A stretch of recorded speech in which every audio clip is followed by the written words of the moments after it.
نحمدہ و نصلی علی رسولہ الکریم۔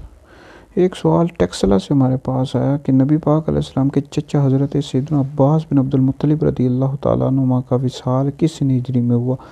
نبی پاک علیہ السلام کے چچا حضرت سیدنا عباس رضی اللہ تعالیٰ عنہ سفید رنگت والے لمبے قد والے تھے اور باروب شخصیت کے مالک تھے۔ محققین کا قول یہ ہے آپ جنگ بدر سے پہلے اسلام لا چکے تھے مگر اپنے اسلام کو چھپایا ہوا تھا۔ جنگ بدر میں جو مشرکین مکہ تھے آپ کو زبردستی لے آئے تھے، اسی وجہ سے اسطول غابہ موجود ہے۔ نبی پاک علیہ السلام نے فرمایا کہ عباس کو تم قتل مت کرنا، انہیں مشرکین مکہ جنگ بدر میں زبردستی لے آئے جنگ بدر میں۔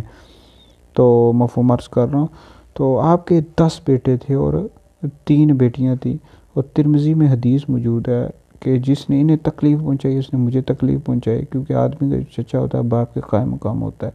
آپ کا جو وصال ہوا ہے یہ 88 سال کی عمر تھی اور 32 سن ہجری تھی، رجب یا پھر رمضان المبارک کا مہینہ تھا اور جمعہ کا دن تھا، اور آپ کی قبر مبارک جنت البقیع شریف میں ہے، اور آپ سے جو مروی حدیث ہیں وہ 35 ہیں، اور آپ کی نماز جنازہ حضرت سیدنا عثمان غنی رضی اللہ تعالیٰ عنہ نے ادا فرمائی۔